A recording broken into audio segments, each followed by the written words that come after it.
Shouts out Big Steve. What's up? What's up?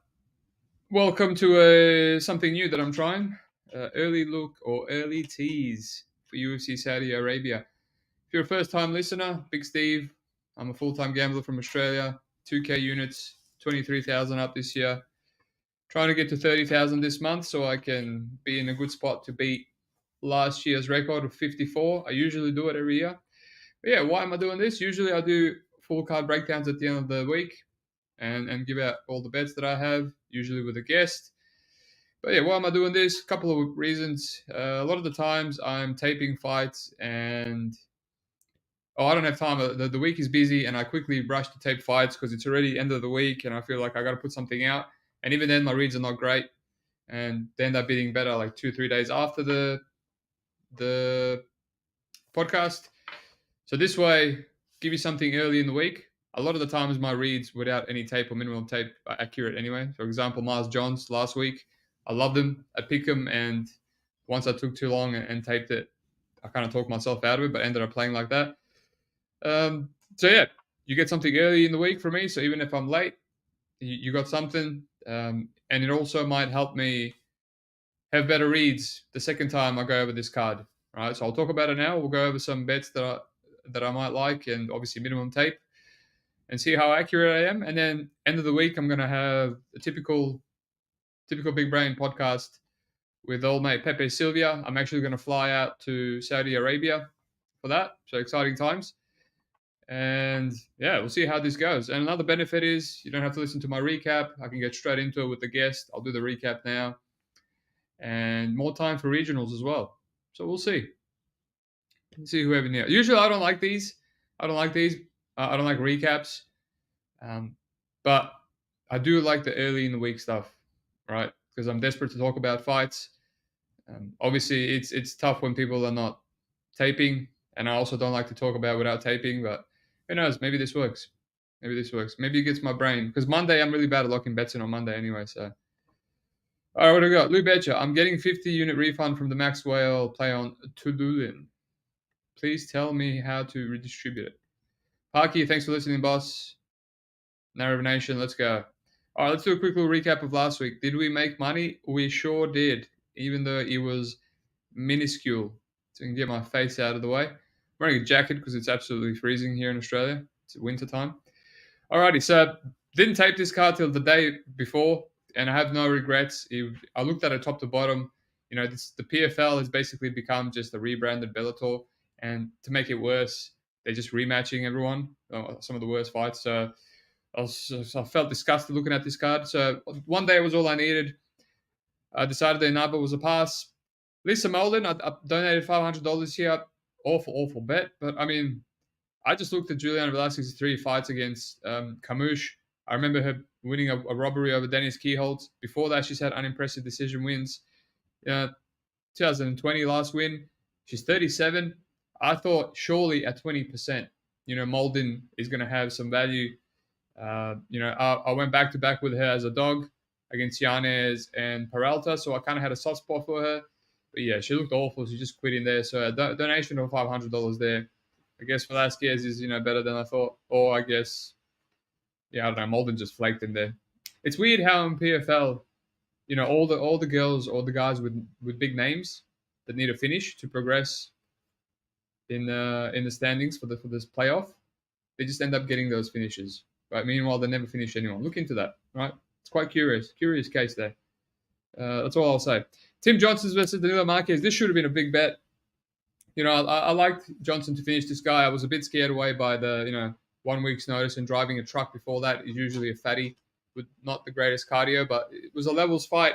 I wanted to play the under 1.5. It was a little bit chalky. So I put what I could on the under 1.5 because most of his finishes are in under 1.5 rounds for Timothy Johnson. It was plus money.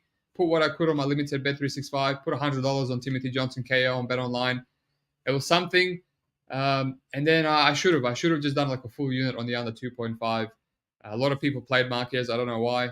Made the line better, made the under better. That should have been a big bet. Didn't even tip it. I just won my $500 back from Molden.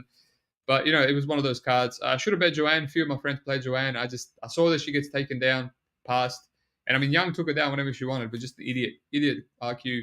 Tyrell Fortune pass, Franklin pass, Santos Bishop pass.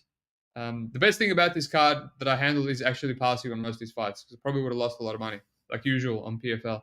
I played Liz Camus KO over Kana Watanabe. It was better than the under. I thought she had all the finishing upside. And, she drops her multiple times and then ends up getting a freaking submission with like a few seconds to go. So that's great. I was tilting. So now I'm in a bit of a minus. Passed on the Adonis Goltsov, Thiago Santos under 2.5. I thought Santos was durable. I thought he has get-ups.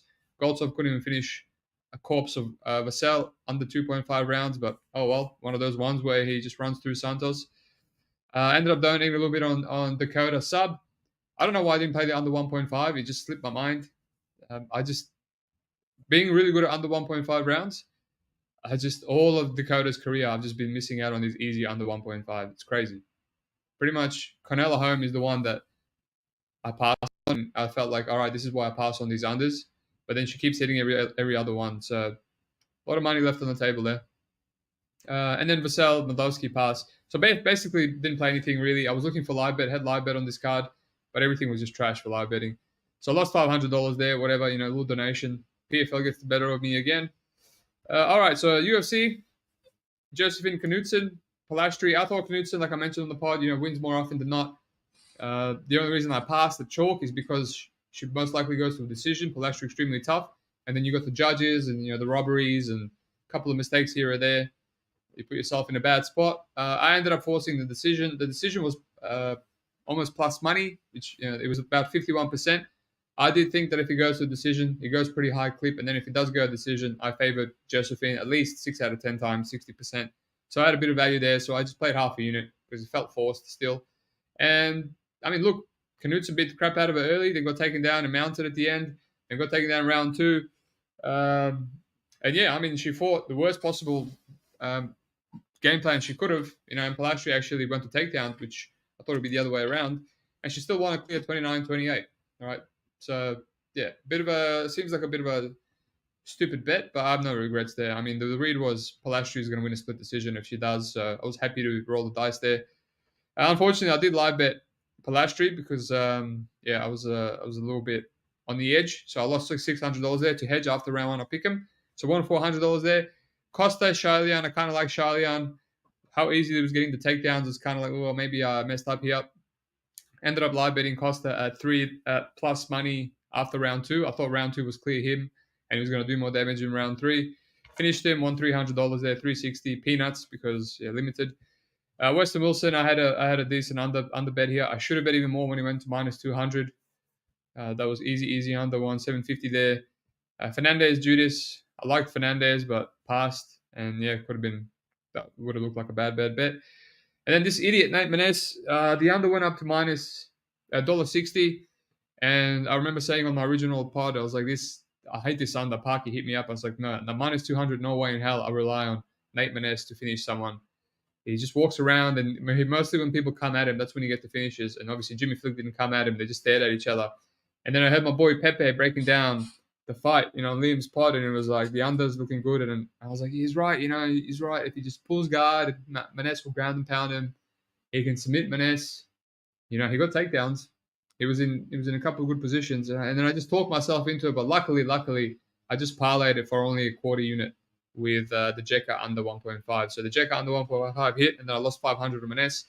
Had Maness round 2 KO, $150 to win 600. I really like that. If you look at Jimmy Flick, he usually survives round 1 and then loses in flakes in round 2. So I like that. Maybe I should have just stuck with that. Puget, Quinlan passed on everything. Arso Mobayev had 1 takedown in round 1 and 1 takedown in round 2 for $500. Super tilting. He gets round 5 in round 1, and then round 2 goes for a takedown, gets stuffed, and then gets on top of Jose, and Jose doesn't get up, and then he gets taken down another 5 times in round 3. So my thing was, if he makes it to round 2, 1 takedown in each round was a lock.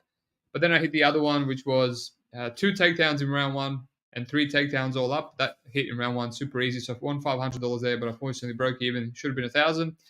Brady Gareth, nothing here. I said I liked the under. Should have played it.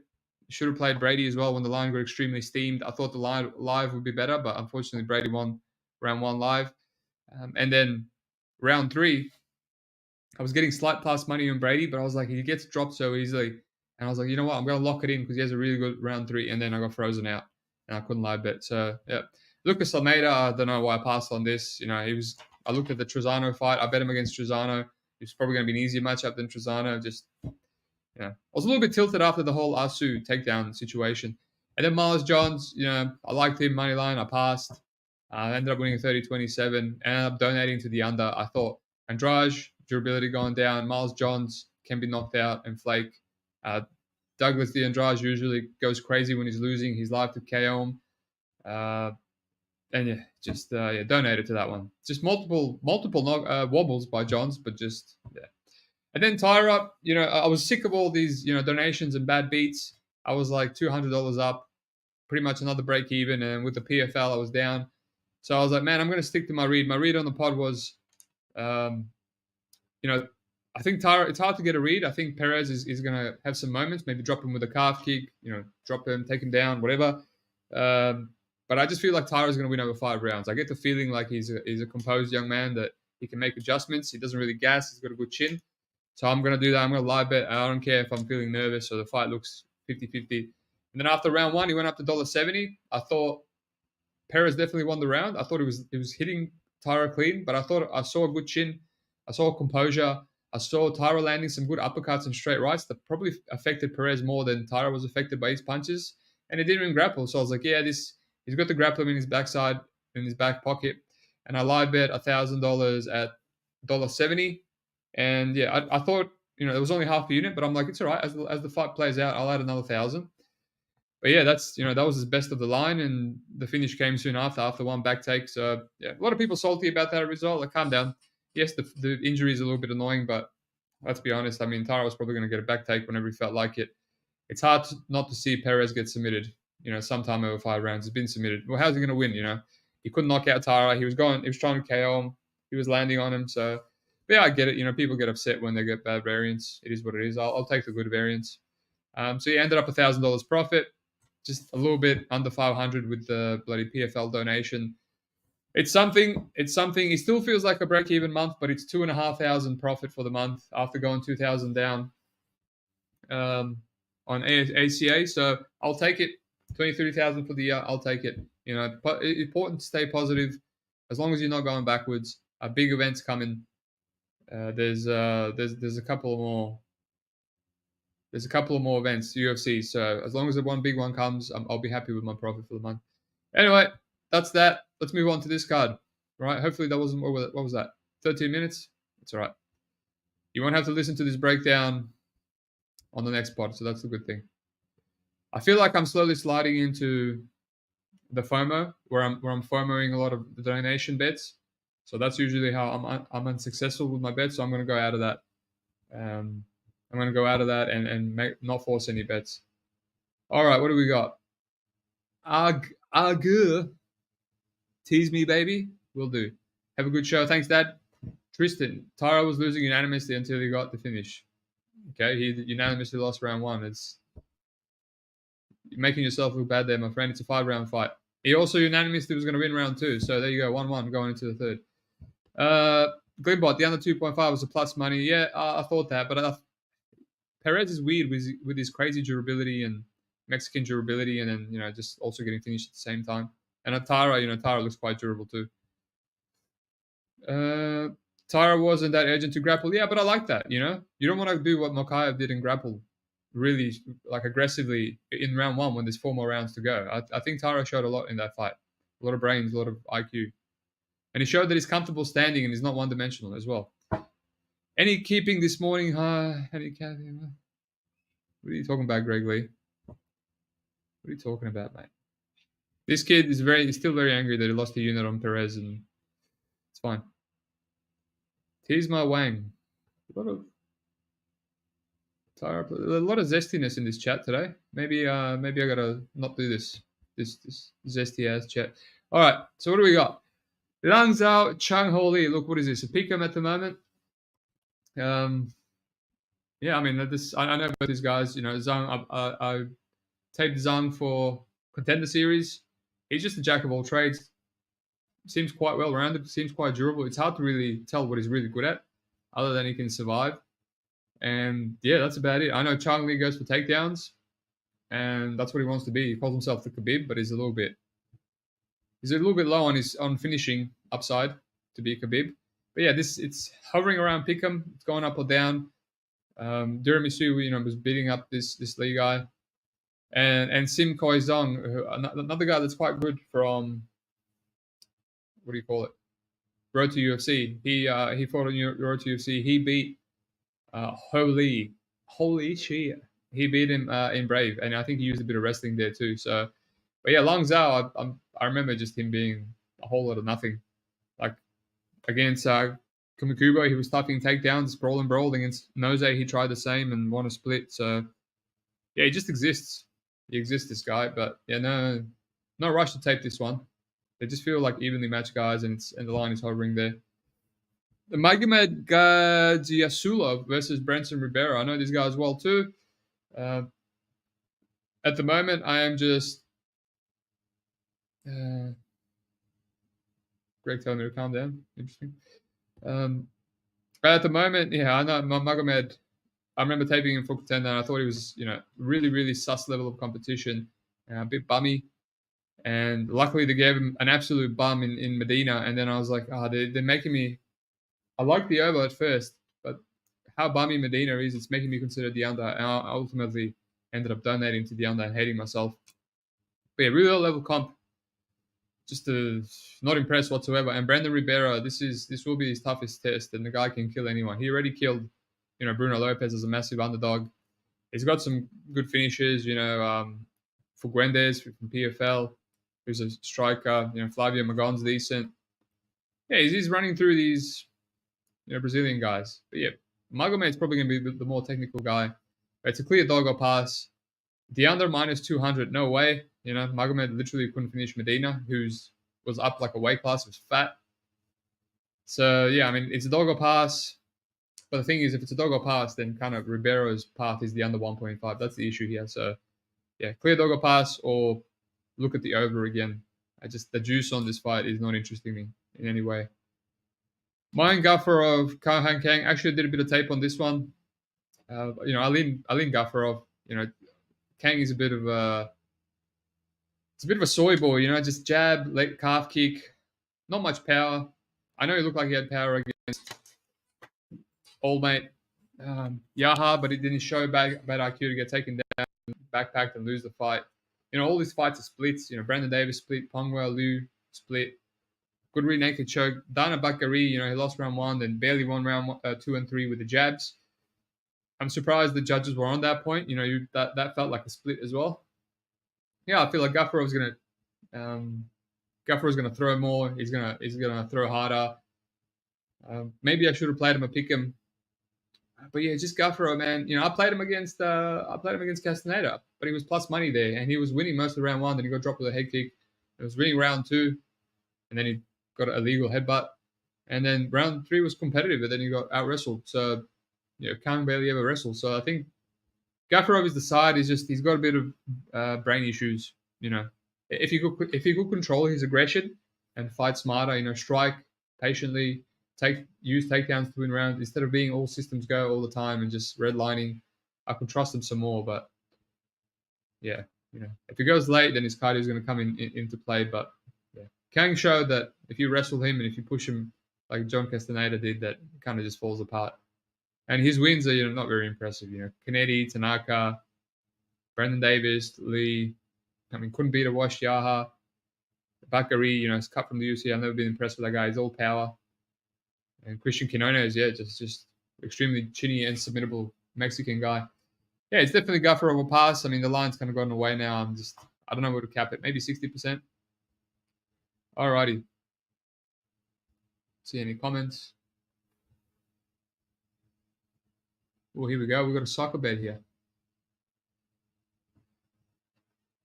Clint's podcast got everyone riled up. Well, I do agree. If I listen to Clint, that definitely gets me riled up, but it's for different reasons. Laptop almost died. That was a close call. All right, what do we got? Steve Gregory, here we go. 2 units, Slovenia, Serbia, over 2.5. Did Slovenia just play Belgium? Belgium. Oh, that was Slovakia. Who did Slovenia play? Oh, Denmark, 1-1. Yeah, I could see it. I could see it. Potential good bet, Steve. Hope you're doing well as well, mate. Hope you're doing well. Zali both seem durable. 9 out of 10 of their last 5 have gone over. I assume that's meant to be 1.5. At 135 is their value there. Let me check. I should probably open up fight odds. Best fight odds. No, this one's shit. Yeah, I mean, I'll definitely lean the over, but it's going to be extremely juicy, right? Over 2.5 rounds, minus 200. God damn. Yeah, I don't know. I mean, yeah, probably. I don't know how much value there is there. I usually stay away from minus 200s for 2.5s, unless it's some my wild misprice. Is the Ribera under 1.5 free, Steve? I haven't taped, but I'm not feeling it. I'm not feeling it. Yes, Kyrex. Unders are cooked with the new gloves, I'm afraid. Yeah, well, there's that. There's that. Oh, I just think there hasn't been many fights where there should be finishes. Is the Ribera sub free? I don't know, my friend. I got a tape. Dumas, Talulin's off. Yep. Richmond Hotel in 10. Maybe Greg Lee. Maybe. Maybe at 10 p.m. Not in 10 minutes. Gaffarov gassing is the issue. Yeah, but he's good at pushing the pace, and it's one of those fights where Kang won't push him. Right? He loves to sit on the back foot. All right, Renat Fakhredinov versus Nicolas Dalby. Clear dog or pass, right? But what's Renat going to do? Just hold him down? He's obviously taken people down before. You know, I played him against Chalk, against Kevin Lee. Yeah, I mean, I can't really play him. You know, Nicolas Darby, he's got the cardio. He will stay strong for 3 rounds. His issue is the takedown defense. You know, we saw against Tim Means, Claudio Silva, right, Wally Alves even, Muslim Salikov. Now that I look back at his record, there's a lot of wash fighters on there, and Alves almost beat him. Alves, Silva, Salikov, Tim Means, Daniel Rodriguez, which was a bit of a robbery. Alex Oliveira even, probably beginning his washed phase. And Jesse Ronson not finished him. Yeah, I mean, but hey, he beat Gabriel Bonfim, who's far from washed, and he's still a good prospect, but that was just an all-time stunt. So yeah, but it's still a dog or pass, but I just have to look into it some more. I know. It's funny that out of the win streak that he's on, a washed T Means is the only guy that clearly beat him. But yeah, he was using his wrestling. So dog or pass. I definitely know, even without tape, I am not rushing to play Renat Fakhredinov. What are the overs there? Probably juiced as well. Renat. What do we got? Jesus, another worse than minus 200 over 2.5. No thanks. Alrighty, back to this card. Nasrat, Hakparas, Jared Gordon. Yeah, I mean, I lead Nasrat. I know some people have played it. The line's already moved. I guess he's live for a KO. Maybe he's finally going to start getting these KOs because he's been getting a lot of knockdowns, and it finally ended with Jamie Malaki eating crap 2 minutes in. Yeah, he's live for a KO. And Jared Gordon, you know, it's hard to back this guy even as a dog, just because his path is, you know, a decision or split decision. Even when he wins, he gets robbed against Paddy. He's not very athletic. He's old, and his striking is good in volume, but usually doesn't have any power. That Mark Madsen fight is super weird. I thought Madsen seemed pretty durable. I'll have to retape that, but that I remember watching that. I thought it was extremely weird. But yeah, I mean, Nazareth will pass for me, I guess, but we'll see. I have to look into it. Some people are advocating for Gordon, but I don't know. It's not my thing, man. Not my thing. I'm not a fan of Gordon. Probably live bet him. Live bet him. See how he's looking. Nazareth traditionally has good takedown defense as well. And I wouldn't reference Hooker. Hooker has underrated wrestling. What's the over on this here? The under's potential. Nazareth KO. Anyone know what Nazareth KO is? If it's the same as the under could be a play here. It's a little bit better, 30 cents better. Alrighty. Let's move on. Apparently, against all odds, thinks Gordon is free money. That's interesting. Parky. Market loves Renat for some reason. Well, we know why they love him, because he's got that Dagestani, mountain looking name. And he's been beating people in the UFC. Renat wins, but lazy bet. Only good for whales. Yeah, well, I wish I was a whale. Is there value on the under 1.5? Yes, that's what I just mentioned. I feel like there is. Under in Nazareth, don't mind it, but maybe rely on Nazareth. Correct. That's what I'm saying. The KO seems pretty similar to the under 1.5, so might as well just play it safe for 30 cents difference, I've been burnt by that before. Anyway, let's move on. Shara Magomedov, Jolton, Ludabach. I actually taped this one, and I know Ludabach well from PFL because I thought this is a wild line for a dog that I'm considering, and I looked into some of his other fights after PFL. Obviously, he lost close decisions to Roush, Manfio, and Clay Collard, both splits, even though he got a lot of takedowns and had submission attempts, and that's the issue with him. For a jiu-jitsu black belt, I think he's a luta livre black belt as well. Not much finishing upside. Obviously, he's knocked out some people. Knocked out Mohamed Grabinski in Brave. He's in Octagon now. He's always been a little bit chinny. Knocked out a lot of dudes in kickboxing. This guy's fighting every single week, pretty much.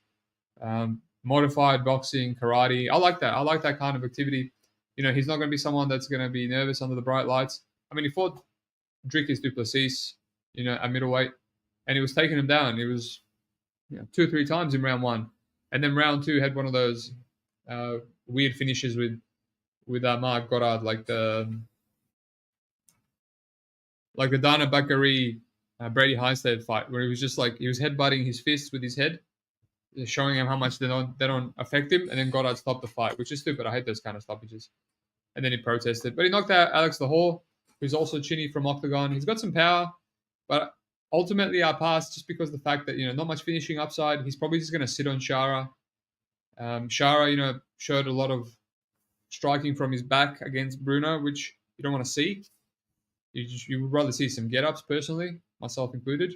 But yeah, Jolton, hands low, completely low, and he's got some good reach and power, but yeah, hands low. He's been hit before. He seems to be solidly durable, but yeah, hands low, bit of a blanket, bad control, not much finishing upside on bottom, and he's not a career middleweight. Yeah, he fought against du Plessis at middleweight and a couple of these kickboxing fights, but I mean, just recently, his last MMA fight against Andres Berg Gustafsson, who is fighting on Contender Series this season, I'm pretty sure, was at welterweight.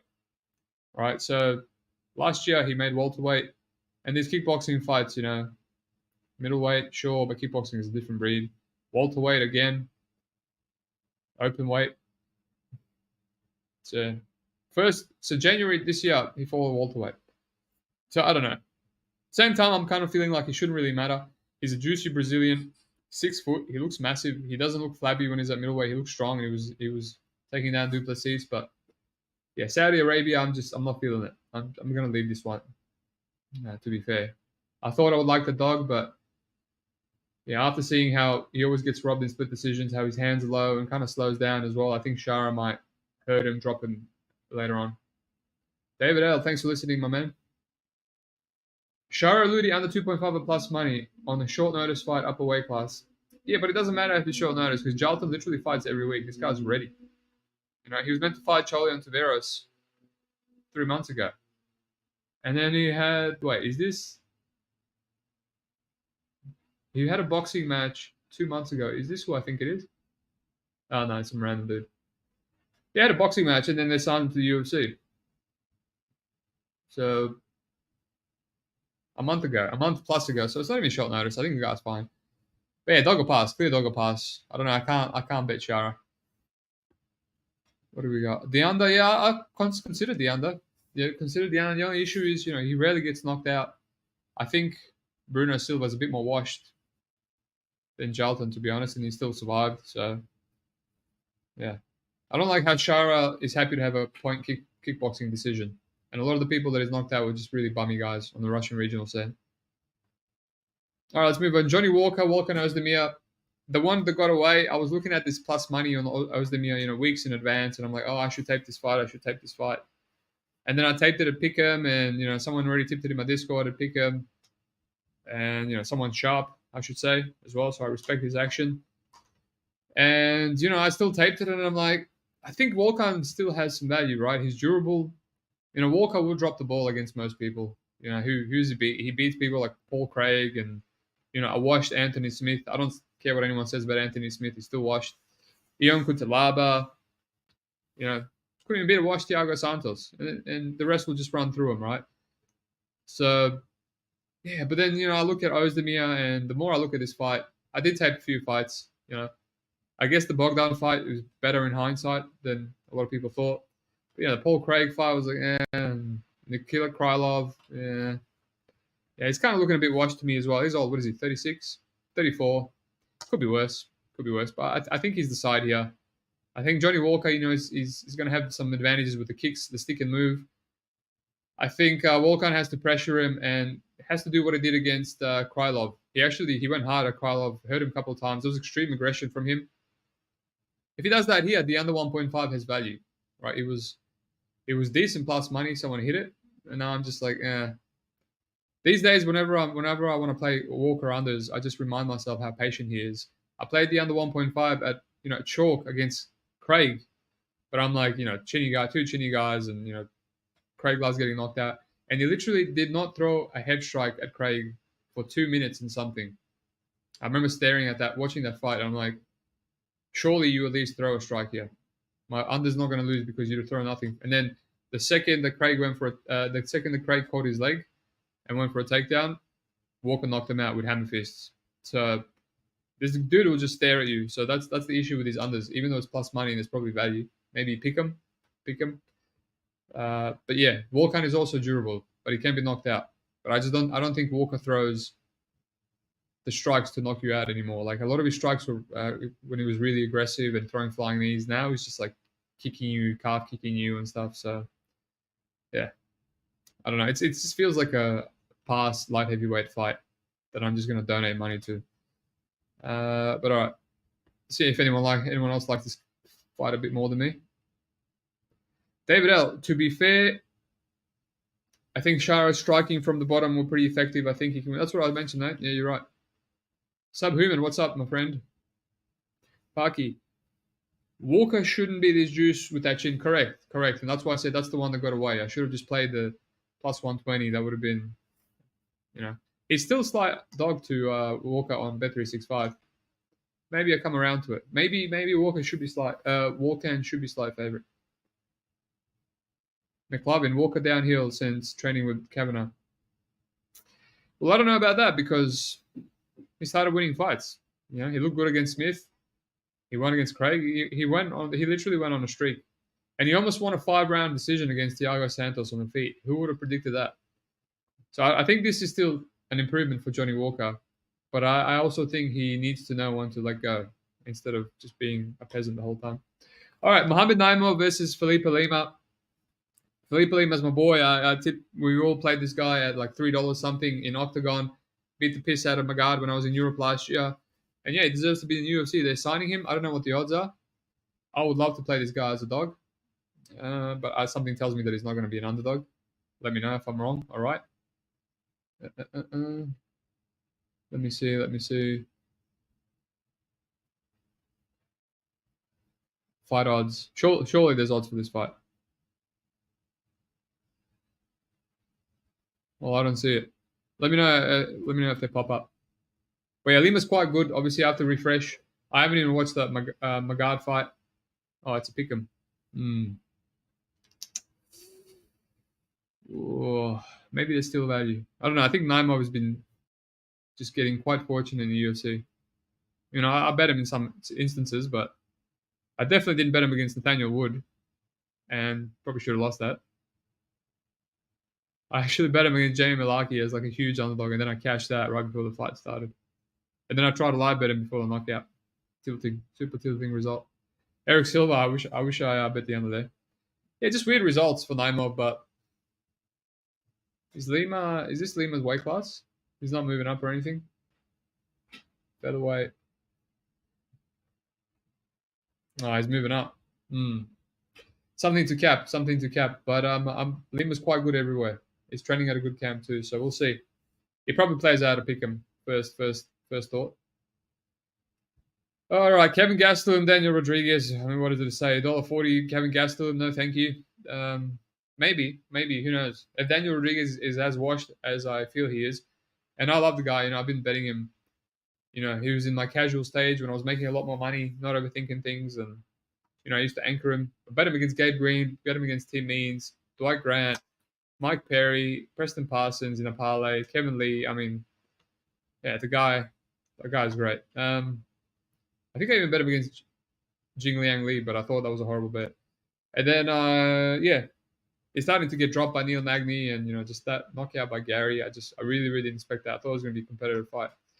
Yeah. Now, all I'll say is last time Kevin Gastelum took a step down against another southpaw boxer, he was Chris Curtis, and he beat the crap out of him.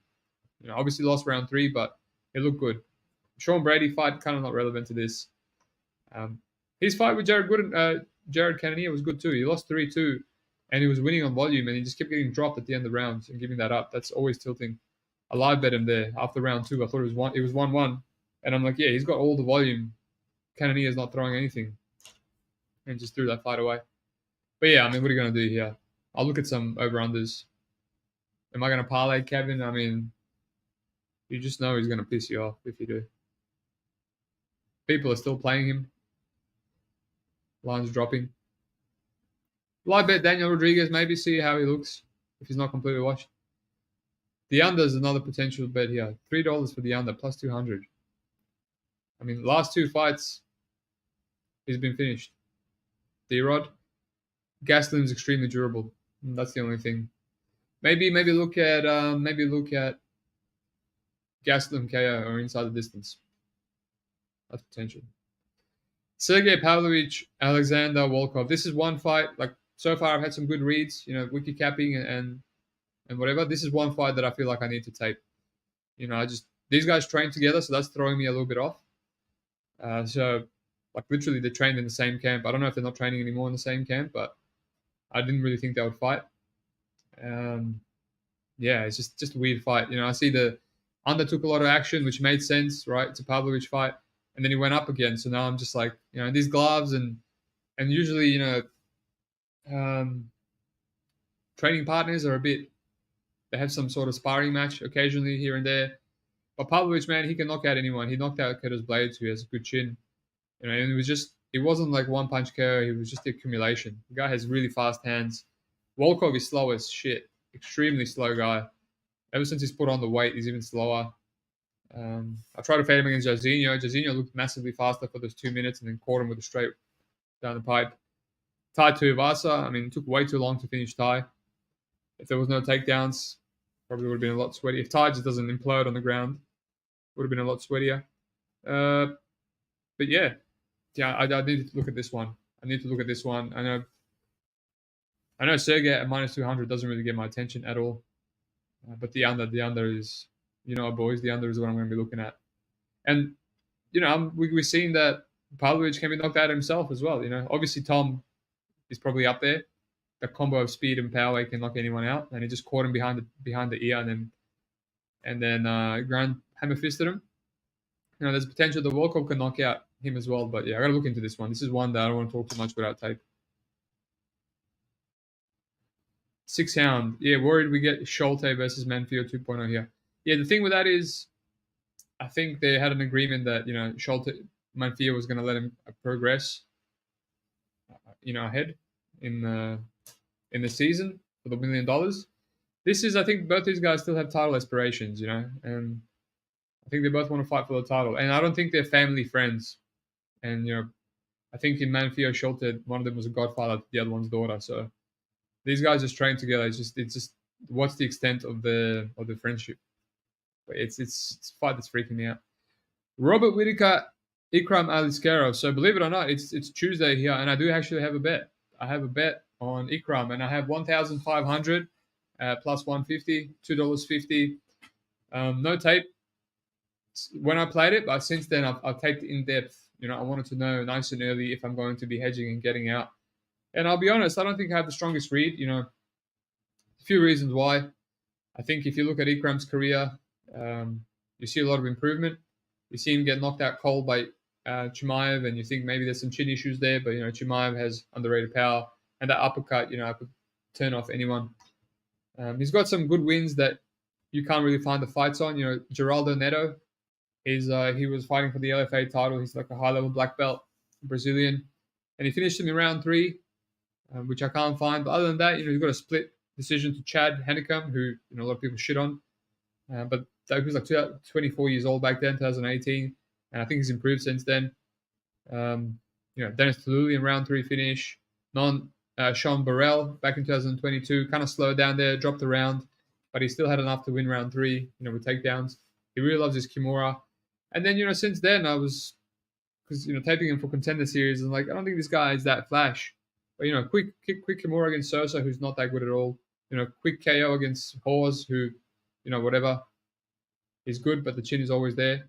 And, dropped Wally Alves with a jab and then finished him off. In both the Phil Hawes and Alves fights, I focused on those the most because they're the most recent. He's in his prime now. He's 30. There's not much there, but I do get the feeling like he's improving. Like he's throwing a lot more jabs. He's not shooting as proactively. Like, it tells me that he's comfortable on the feet. When Hawes kind of, cracked him with a combination, and Hawes has power, he just kind of decided to get really aggressive. So he either pissed him off, or he said, all right, let's not mess around with this guy. And he just, hurt him to the body first, and then a nice 1-2 down the pipe. So I definitely think his striking's improved. He didn't have sharp strikes like that and a jab. And he kept jabbing Wally Alves until he finally dropped him with one. He loves the flying knee as well. So I feel, it's hard to cap this fight. I think not lazy, but just I think the basic capping would probably be Whittaker's slight favorite. Slight favorite because he was preparing for a 5-rounder. He was preparing for Kamzat. He was going hard. He's preparing for the wrestling. Ikram was preparing for Tricoli. Probably knew there was another easy round 1 KO. How hard was he going? He was in Vegas. I don't think these Russians mess around. I mean, he's trained with Makachev. I think he still trains with Makachev. Definitely doesn't mess around. Definitely doesn't take anyone lightly. He knows that he needs to finish these bums. Like, sure, Wally Alves is a bit washed, but he's not that chinny. I mean, we just seen him go 3 rounds with Abus, who can definitely kill people, and he survived on the bottom too, bottom mount. So he has survivability, and Ikram just ran through him. So yeah, I mean, it's hard to tell. I think this fight could look many different ways. I think it could look Whittaker, minus money, being the more well-rounded guy, a guy that's been 5 rounds before, possibly better cardio. I think he could look big favorite. If Ikram kind of ends up looking like a fraud, but I don't think that's going to be the case. If he kind of pulls away in rounds 3, 4, 5 and he finishes him, I think Ikram can look big favorite. I think, Whittaker's durability has always been an issue. If you look at his, level of competition, in hindsight, going over it now in hindsight, Darren Till, who dropped him in round 1, and then he kind of had to win a really competitive 3-2 decision. And Darryl Till, he's always been overrated and really low volume. Jared Cannonier, dropped him in round 3, but he was hurt as well himself. Kevin Gastelum, I mean, whatever. He uses wrestling there. Competitive fights with Adesanya, but so has Cannonier. Adesanya's slowly been dropping off until he got rinsed by Strickland. Vittori, I mean, the guy's a bit washed now. And then, he finally fought someone good and did Dricus Du Plessis, and Du Plessis looked like a levels fight against him. And Du Plessis hasn't looked a levels fight against others, He didn't look like a levels fight against Strickland. He didn't look like a levels fight against, Brad Tavares or Darren Till even till round 3. He was losing round 2. And it's just like he had his way with Rob Whittaker, right?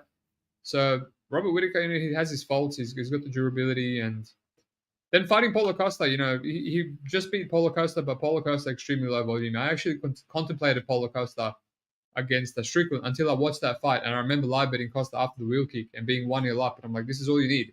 Just one more big strike in round 2 and 3, and you got the decision. And the guy threw nothing. He's frozen. He's got that Brazilian IQ. So yeah, quite an easy fight for Whittaker to win. He just had to throw the calf kicks and the jabs, and he won quite clear, 29-28. But yeah, I mean, Ikram has that finishing upside, man, in round 1 against, always chinny Whittaker, and then I think there's a potential for him to win a 5-round decision as well. I think he can not wrestle until later, preserve his cardio. He's not wrestling as much.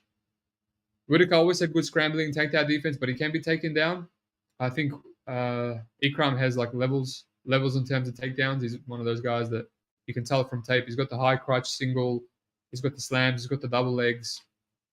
I think he can definitely get Whitaker down, but how much will that gas him? Will he be smart? Will he save it for end of rounds? So I think he's got potential for a 5-round decision as well. And when Whitaker gets extended, I mean, his fights become super sloppy as well. If he's fighting Gastelum or someone that he can just 1-2 and take him down whenever he feels like it, a one-dimensional boxer, then yeah. But against Costa, extremely close fight. Against Vittori, sure, he kept rocking him, plotting guy. Against Jared Cannonier, quite a close fight. Darren Till, quite a close fight.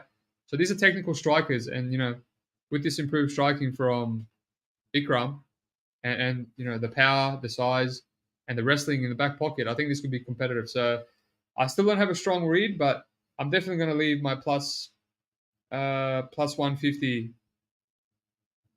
plus 150 money line. I can't tip it. I can't tip it because it's not like, yeah, this definitely has value, because I could make the argument for Whitaker a slight favorite. But if anything, if I was going to play Whitaker, and I know some people already played him, I would definitely wait for live bet. I want to see how Ikram looks. And I wouldn't play it early. This is not like a Tyra situation where I just want to bet a line, I'm going to lock it in.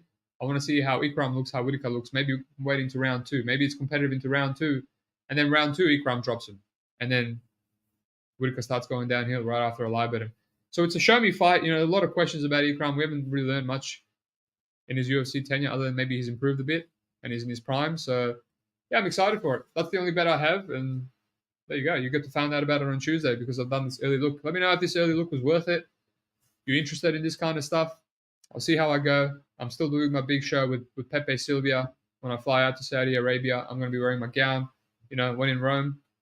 But yeah, leaving my misso at home, of course. I don't want her to get stoned or something. So yeah, let's see what the comments are saying. SC for all, thanks for listening. The NBA final series sucked. I wouldn't know. Would not bet on NBA. Parky, how likely is Ikram decision? That's the thing, man. That's the thing. With his finishing upside and potentially Whitaker upside, I also don't know how good Ikram's chin is, or if his cardio is improved. But if he comes out, extremely aggressive because he thinks he can finish Whitaker, then it will be quite sweaty. Quite sweaty for Whitaker backers and quite sweaty for Ikram backers later on if he gasses himself out. I don't know, man. I don't know. 40%, it's tough to cap. It's really tough to cap. McLovin, yes. We want all the info. Let's go. All right, so let's keep going. What do we have for regionals, right? I won't go too long, but let me give you something. What do we got for regional? Big regional card, so I'm not going to force this week. I wouldn't mind 6,000 this week. I'm shooting for the stars. That's only 3 units, but the unders have already come out for Bellator and PFL. So hopefully, the limits are going to open nice and early. Not even halfway through the week for me, so I'm going to get to work after this. We're going to get to work, boys. We're going to get to work, make some money. I'll try post it on Twitter, Sherdog, or my Discord, like usual. So what do you got? Brandon Longlane? Oh no, this is next week. LFA, I mean, what is there to say about LFA? Azamat Bakayev, fancy this Chauncey guy, no idea. Rep, decent sized underdog to this Veronica Borisova. I'm interested in this fight. Don't know nothing about this Borisova. She's a decision machine and she hasn't beaten anyone good. So I'll have to look into that one. That's got my interest. The rest, Denzel Freeman, I remember this guy from PFL and old mate Asplund. Have to look into that one. What are the odds for that? What are the odds? What are the odds? Us Pick'em. I'm interested in that heavyweight fight. Brittany Kamosi. She's pretty bad, but we'll see. She's a big underdog here. AJ Robb. I know AJ Robb. He almost beat the Aussie guy in LFA. I don't know anything about this David guy. Azamat, big favorite. Typical. All right. What else we got?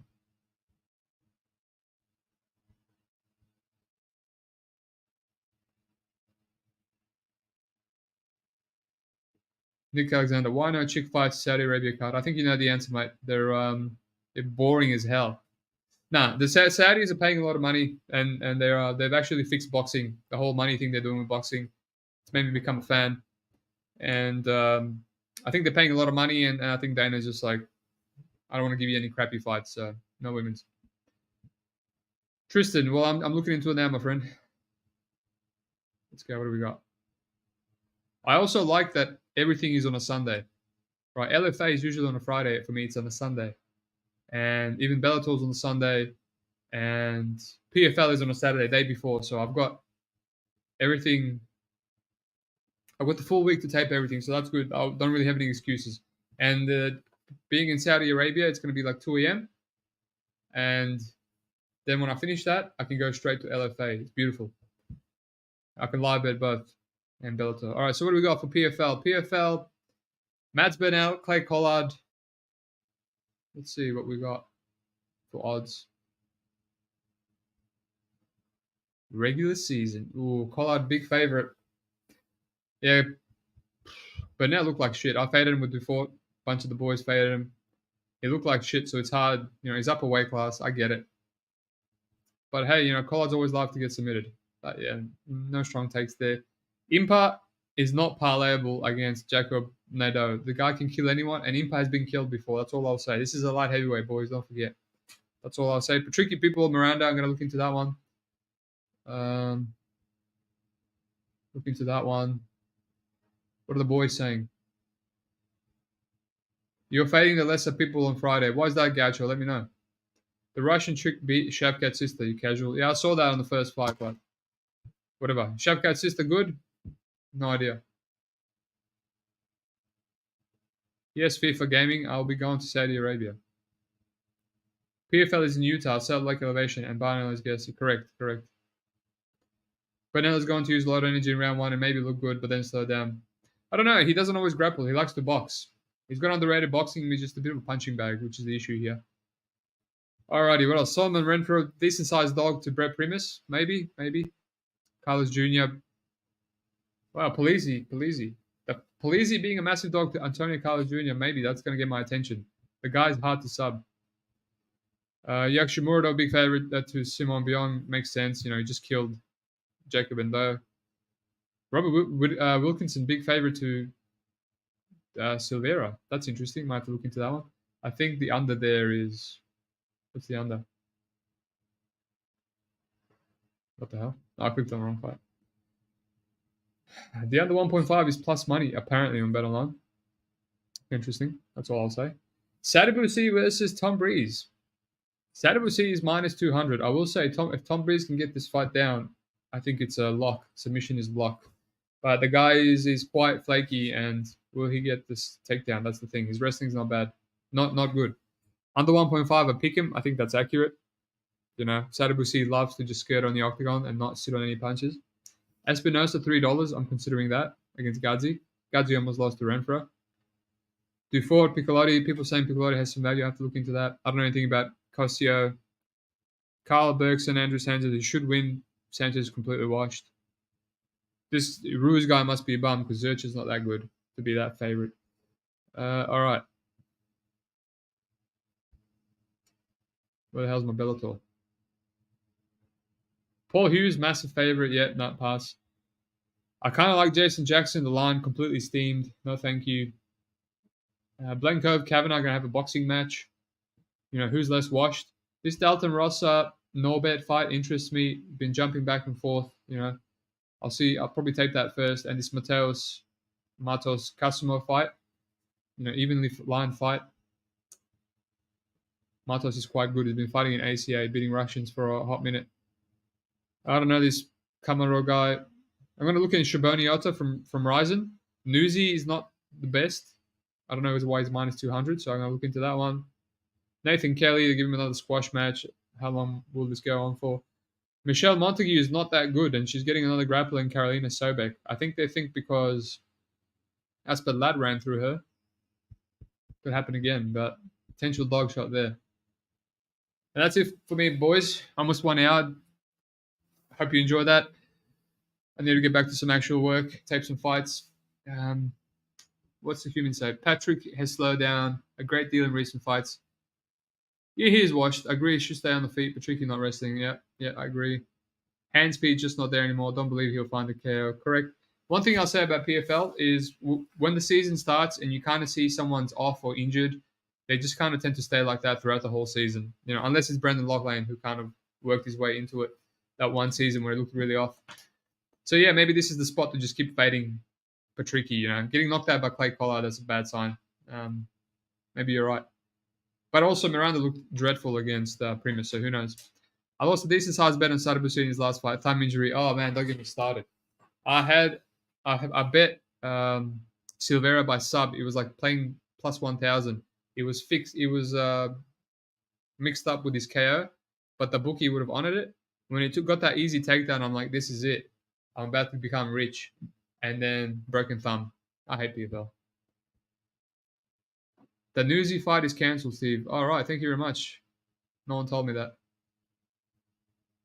Good to know. Probably wasn't going to start there anyway. All right, that's it.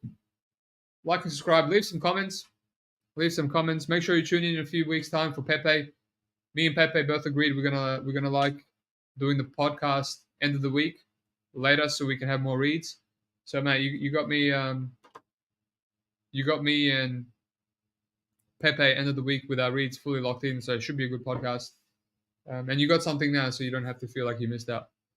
Yeah, like and subscribe. And for next week's pay per view, I'm going to bring on some people from the Discord. You know, people that don't have a following, they don't have Twitter.